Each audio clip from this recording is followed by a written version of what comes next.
గెలిచే ప్రతి నాయకుడు హీరోనే. కానీ ప్రతి హీరో నాయకుడు కాలేడు. నాయకుడు అంటే గెలిచేవాడే కాదు, నమ్మిన సిద్ధాంతాల కోసం, సైద్ధాంతిక విలువల కోసం, అవి నమ్మి నడిచే వ్యక్తుల కోసం నీడై నిలబడేవాడు, తోడై నడిపించేవాడు. వారి గమ్యంలో గెలుపును చూసుకునేవాడు, వారి గెలుపులో మరో గమ్యాన్ని వెతుక్కునేవాడు. అలాంటి అరుదైన నాయకుడే నా నాయకుడు, the political game changer of current Indian politics, Pawan Kalyan. ఈ మాటలన్నది మెగా బ్రదర్ కొణిదెల నాగబాబు. ఆనాటి ప్రజారాజ్యం నుంచి ఈనాటి జనసేన వరకు అన్నకు తమ్ముడిగా, తమ్ముడికి అన్నగా, కొండంత అండగా మెగా ఫ్యామిలీకి టవరింగ్ పర్సనాలిటీగా ఉన్నారు నాగబాబు. అన్న చిరంజీవి గురించి కానీ, తమ్ముడు పవన్ కళ్యాణ్ గురించి కానీ ఎవరైనా తప్పుగా మాట్లాడితే వారి తాట తీయడం నాగబాబు నైజం. వ్యక్తిగత జీవితంలో ఎంత రెబల్గా ఉంటారో రాజకీయాల్లో అంతకు మించి లౌక్యంగా ఉంటారు నాగబాబు. తమ్ముడి మాటకు ఎదురు చెప్పరు. వయసులో చిన్నవాడైనా, తనకు పవన్ తమ్ముడైనా అధినేతను అధినేతగానే చూస్తారు. జనసేన పార్టీ జనరల్ సెక్రటరీగా అధ్యక్షుడు పవన్కు ఆ గౌరవం ఇస్తూనే ఉంటారు. టీడీపీతో పొత్తు విషయంలో గత అనుభవాల దృష్ట్యా మెగా ఫ్యామిలీలో భిన్నాభిప్రాయాలు ఉన్నా కూడా నాగబాబు మాత్రం పవన్ మాటే శాసనంగా భావించారు. వ్యూహం తమ్ముడికి వదిలేసి ఆరోగ్యం సహకరించకపోయినా పార్టీ గెలుపు కోసం పనిచేశారు. పిఠాపురంలో పవన్ను ఓడించేందుకు వైసీపీ నేతలు ఎన్ని కుట్రలు చేసినా వాటన్నిటినీ సమర్థవంతంగా తిప్పికొట్టారు. వర్మ అనుచరులు జనసేన కేడర్ను కవ్విస్తున్నా తొందరపడలేదు. సొంత పార్టీ నేతల్ని కంట్రోల్ చేస్తూ, కూటమి నేతలతో కోఆర్డినేట్ చేసుకుంటూ తమ్ముడు పవన్కు రికార్డు విజయాన్ని అందించారు నాగబాబు. ఇక ప్రజారాజ్యం సమయంలో యువరాజ్యం అధ్యక్షునిగా పవన్ బాధ్యతలు నిర్వహిస్తుంటే అన్న చిరంజీవి విజయం కోసం తిరుపతి, పాలకొల్లుల్లో ప్రచారం చేయడంతో పాటు 50కి పైగా నియోజకవర్గాల్లో నాగబాబు పీఆర్పీ అభ్యర్థుల కోసం ప్రచారం చేశారు. అన్న చిరంజీవి జోలికి వచ్చిన ఏ ఒక్కరిని కూడా వదిలిపెట్టలేదు నాగబాబు. మెగా ఫ్యామిలీ ఎదుగుదలను చూసి భరించలేక చిరంజీవిపై విషం చిమ్మిన జీవిత రాజశేఖర్, అలాగే మోహన్ బాబు లాంటి వాళ్లకు ఆనాడే చెప్పుతో కొట్టినట్టు సమాధానం చెప్పేశారు నాగబాబు. అన్న జోలికి వస్తే ఎవరినైనా వదిలిపెట్టరు.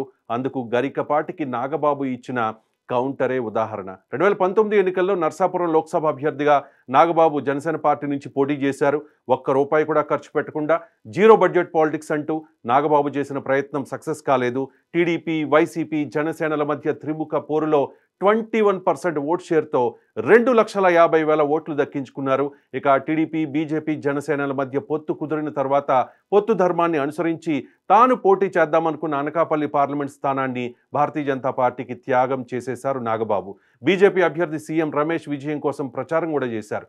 సనాతన ధర్మాన్ని బలంగా నమ్మే నాగబాబుకు టీటీడీ చైర్మన్ పదవి ఇవ్వాలనే డిమాండ్ జనసేన నాయకులు లేవనెత్తినప్పుడు సున్నితంగా తిరస్కరించారు. ఆనాటి ప్రజారాజ్యం నుంచి ఈనాటి జనసేన వరకు అన్నకు తమ్ముడిగా, తమ్ముడికి అన్నగా, కొండంత అండగా మెగా ఫ్యామిలీకి టవరింగ్ పర్సనాలిటీగా నిలిచిన నాగబాబును పెద్దల సభకు పంపిస్తారనే టాక్ నడుస్తోంది.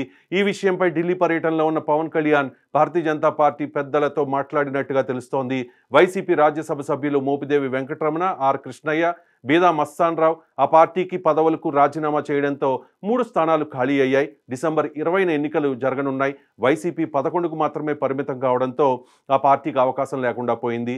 కూటమికే 3 స్థానాలు దక్కనున్నాయి. ఈ 3 స్థానాల్ని కూటమిలోని 3 పార్టీలు ఒక్కొక్కటి చొప్పున తీసుకోవడానికి ఒప్పందం కుదిరినట్లుగా తెలుస్తోంది. జనసేనకు దక్కే ఆ ఒక్క స్థానాన్ని నాగబాబుకి ఇస్తారని తెలుస్తోంది.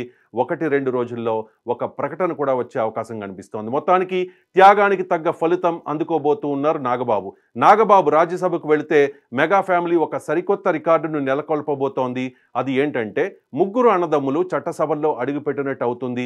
చిరంజీవి తిరుపతి ఎమ్మెల్యేగా గెలిచారు. ఆ తర్వాత రాజ్యసభ ఎంపీగా, కేంద్ర మంత్రిగా కూడా పనిచేశారు. పవన్ కళ్యాణ్ పిఠాపురం ఎమ్మెల్యే, దాంతోపాటు ఏపీ డిప్యూటీ సీఎం. ఇక నాగబాబు కూడా రాజ్యసభకు వెళితే 3 అన్నదమ్ములు చట్టసభల్లో అడుగుపెట్టినట్టే. నాగబాబు రాజ్యసభకు వెళుతూ ఉన్నారనే వార్తతో జన సైనికులే కాకుండా మెగా అభిమానులందరూ కూడా పండగ చేసుకుంటూ ఉన్నారు. టీడీపీ నుంచి రాజ్యసభకు పెద్ద పోటీ ఉన్నప్పటికీ ఒక సీటు జనసేన తరపున నాగబాబుకు కేటాయిస్తే పెద్దగా వివాదం ఉండదు. ఎందుకంటే నాగబాబు పవన్ కళ్యాణ్కు అన్నయ్య అనే కాదు, ఆయన వివాద రహితుడు. కూటమి గెలుపులో నాగబాబుది కీలక పాత్ర కూడా. క్షేత్రస్థాయిలో పర్యటించి జనసేన, టీడీపీల మధ్య ఓట్ ట్రాన్స్ఫర్ అవ్వడానికి నాగబాబు చాలా కృషి చేశారు. సక్సెస్ అయ్యారు కూడా.